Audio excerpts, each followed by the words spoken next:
NCLEX RN Practice Questions Exam Cram.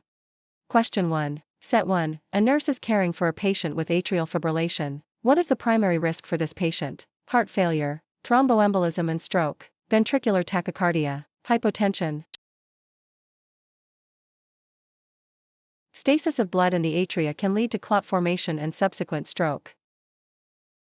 Question 2. Set 2, which is a characteristic of croup, productive cough, barking, seal-like cough, wheezing on expiration, high fever. Croup is characterized by a distinctive barking cough caused by laryngeal edema. Question 3. Set 3, which fetal heart rate pattern is most concerning? Early decelerations, late decelerations, accelerations, moderate variability. Late decelerations indicate uteroplacental insufficiency and are non-reassuring. Question 4. Set 4, what is the primary purpose of pursed lip breathing? To increase heart rate, to keep airways open longer and promote CO2 excretion, to decrease oxygen consumption, to strengthen the diaphragm. Pursed lip breathing prevents airway collapse during expiration.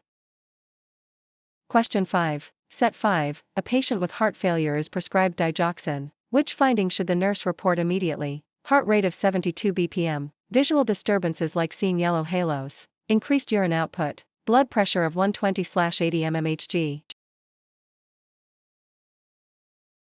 Yellow halos are a classic sign of digoxin toxicity.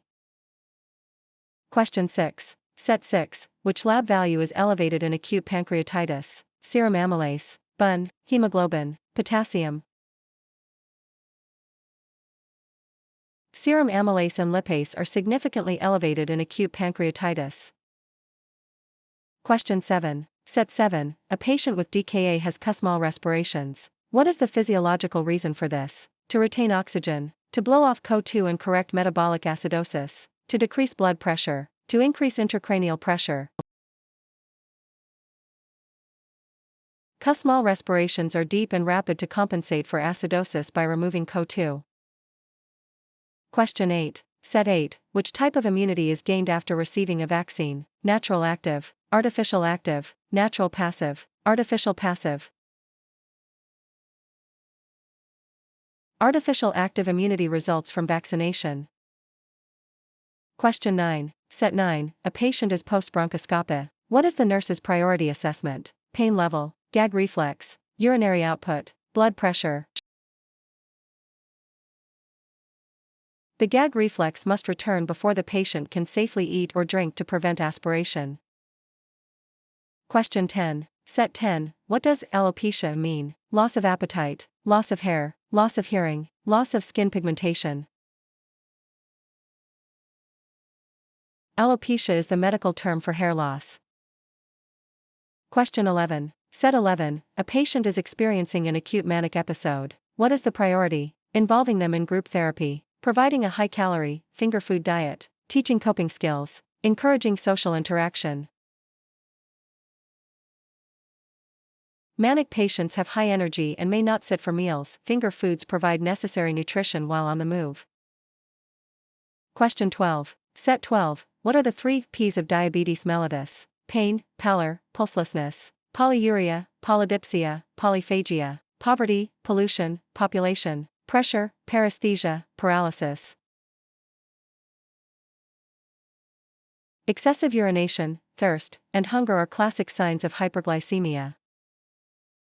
Question 13. Set 13, HbA1c levels reflect glucose control over what period? 24 hours, 1 week, 3 months, 1 year. HbA1c measures the percentage of glycated hemoglobin over the 120-day lifespan of red blood cells. Question 14. Set 14, a patient with alcohol withdrawal is tremulous and agitated. What medication is usually prescribed? Disulfiram, chlordiazepoxide, methadone, bupropion. Benzodiazepines like chlordiazepoxide, Librium, are used to manage alcohol withdrawal symptoms. Question 15. Set 15, what is the therapeutic level for lithium? 0.1 to 0.5 milliequivalent/L, 0.6 to 1.2 milliequivalent/L, 1.5 to 2.5 milliequivalent/L, 3.0 to 4.0 milliequivalent/L. The maintenance therapeutic range for lithium is 0.6 to 1.2 milliequivalent/L. Question 16. Set 16. What is the golden hour in newborn care? The first hour after birth for skin-to-skin and bonding, the first hour of active labor, the first hour of the second stage, the hour before discharge. The first hour after birth is critical for bonding and initiating breastfeeding. Question 17. Set 17. At what age should a child be able to sit unsupported? For months, 6 months, 9 months, 12 months. Most infants can sit unsupported by 6 to 8 months. Question 18. Set 18. Which medication is used to treat a suspected opioid overdose? Naloxone, flumazenil, atropine, epinephrine. Naloxone, Narcan, is an opioid antagonist. Question 19. Set 19. A nurse is caring for a patient with neutropenia. What should be avoided? Hand washing, fresh flowers and raw fruits, wearing a mask, high-calorie foods. Fresh flowers and raw produce can harbor bacteria and fungi, posing a risk to immunocompromised patients.